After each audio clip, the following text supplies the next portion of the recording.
Hello students आज का हमारा टॉपिक रहेगा 1909 का अधिनियम, जिसे अपने मार्ले मिंटो सुधार अधिनियम के नाम से भी जानते हैं। यानी कि 1909 अधिनियम का ही दूसरा नाम क्या है? मार्ले मिंटो सुधार अधिनियम। देखो बच्चों, अपने लेसन नंबर 6 में मुख्य रूप से 3 अधिनियम दिए हैं, 1909, 1919 और 1935 का अधिनियम।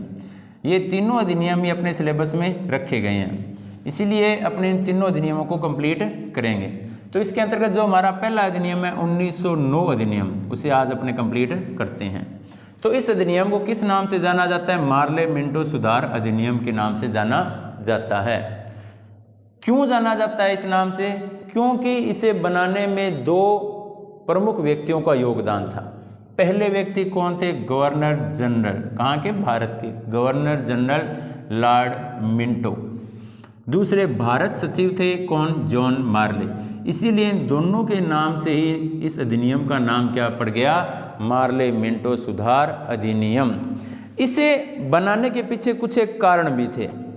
एक तो कारण क्या था? अभी 1892 के अधिनियम से भारतीय जो थे वह संतुष्ट नहीं थे। कौन से अधिनियम से? 1892 के अधिनियम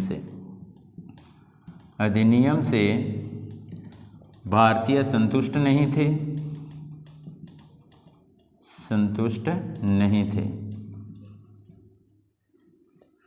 तो इस अधिनियम से संतुष्ट नहीं थे, इसीलिए अंग्रेज सरकार ने क्या किया? कौन सा अधिनियम बनाया? 1909 का अधिनियम। कांग्रेस काउंसिलों के विस्तार करने और इनके सदस्यों के अधिकारों में वृद्धि करने की मांग भी कर रही थी।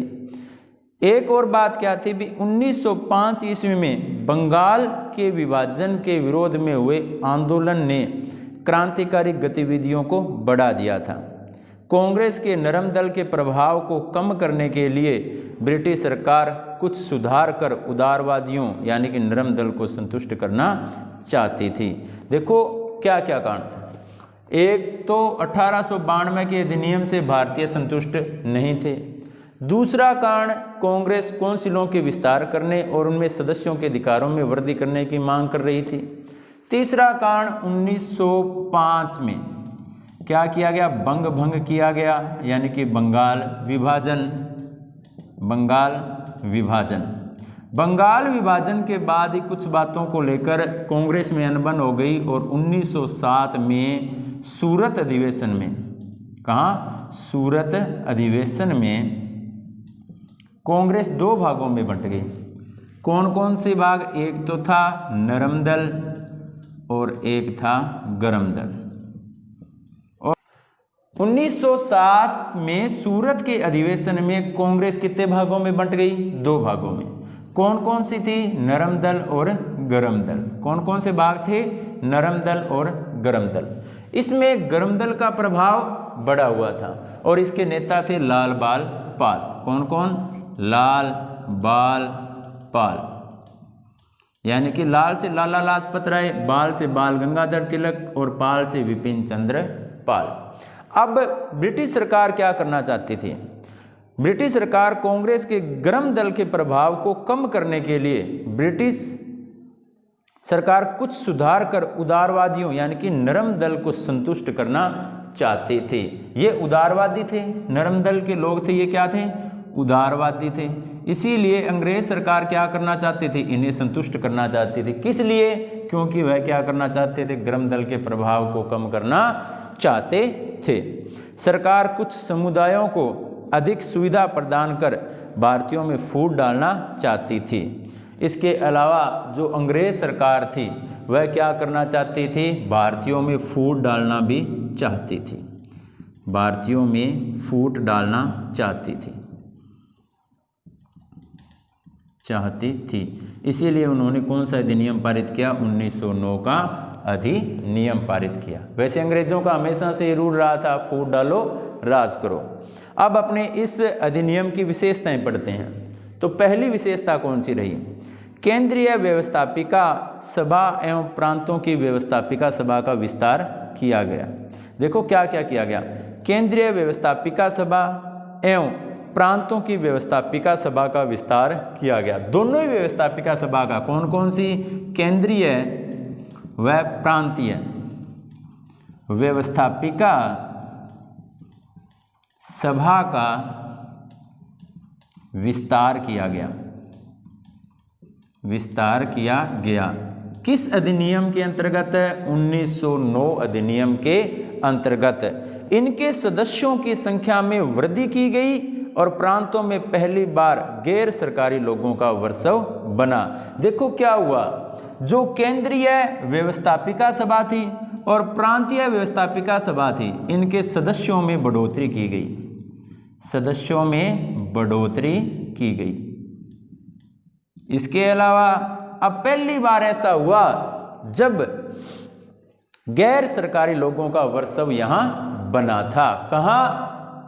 केंद्रीय और प्रांतीय व्यवस्थापिका सभा में। दूसरा प्रावधान क्या रखा गया? विभिन्न परिषदों के अधिकारों में वृद्धि की गई। दूसरा प्रावधान क्या रखा गया? विभिन्न परिषदों के अधिकारों में वृद्धि की गई। क्या किया गया? परिषदों के अधिकारों में वृद्धि की गई। सदस्यों को बजट पर बहस करने के साथ प्रमुख मुद्दों पर मत देने का अधिकार भी दिया गया। जो परिषद के सदस्य थे अब वे क्या कर सकते थे? वे बजट पर बहस कर सकते थे। देखो परिषदों के जो सदस्य थे वह क्या कर सकते थे? बजट पर बहस कर सकते थे। बहस कर सकते थे। पूर्व में उन्हें बहस करने का अधिकार नहीं था। इसके अलावा प्रमुख मुद्दों पर उन्हें मत देने का अधिकार भी दिया गया। वे बजट एवं अन्य मुद्दों पर प्रस्ताव प्रस्तुत कर सकते थे। उन्हें पूरक प्रश्न पूछने का अधिकार भी दिया गया। किन्हें? परिषदों के सदस्यों को। कौन सा अधिकार दिया गया? पूरक प्रश्न पूछने का अधिकार भी दिया गया। पूछने का अधिकार भी दिया गया।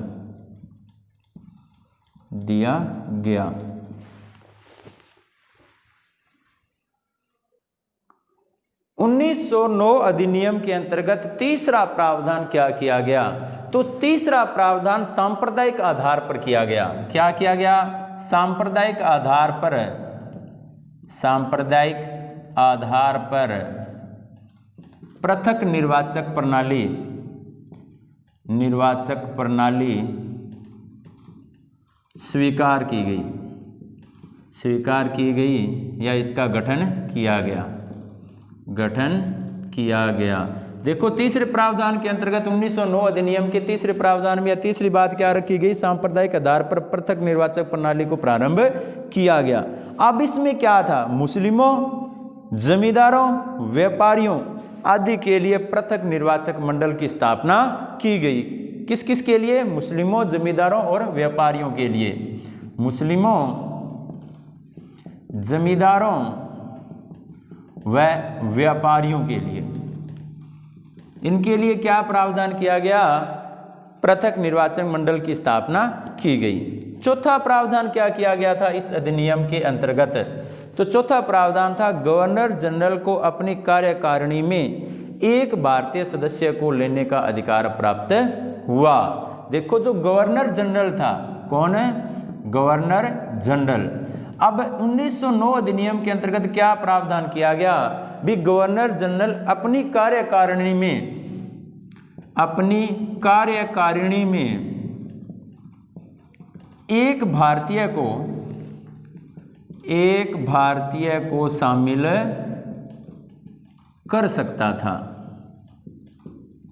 या गवर्नर जनरल को यह अधिकार दिया गया अभी वह अपनी कार्यकारिणी में एक भारतीय को शामिल कर सकता है। और ऐसे पहले भारतीय कौन थे? तो वो थे एसपी सिन्हा। कौन थे? एसपी सिन्हा। ये पहले भारतीय थे जो गवर्नर जनरल की कार्यकारिणी में सदस्य बने थे। पांचवा प्रावधान क्या किया गया 1909 अधिनियम के अंतर्गत? चुनावों में इच्छुक उम्मीदवारों एवं मतदाताओं की योग्यता निश्चित की गई। देखो जो चुनावों में इच्छुक उम्मीदवार जो होते हैं, उम्मीदवार और मतदाता,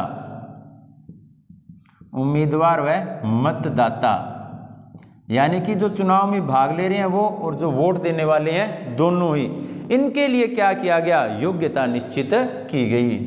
के लिए योग्यता निश्चित की गई। तो ये 5 जो व्यवस्थाएं थी ये किसके अंतर्गत रखी गई थी? 1909 अधिनियम के अंतर्गत। इस प्रकार जो हमारा 1909 का अधिनियम है यह कंप्लीट हुआ और इसकी 5 जो प्रमुख बातें उन्हें आप बढ़िया तरीके से लर्न करें और इन्हें अपने नोटबुक में नोट करें। थैंक यू बच्चों।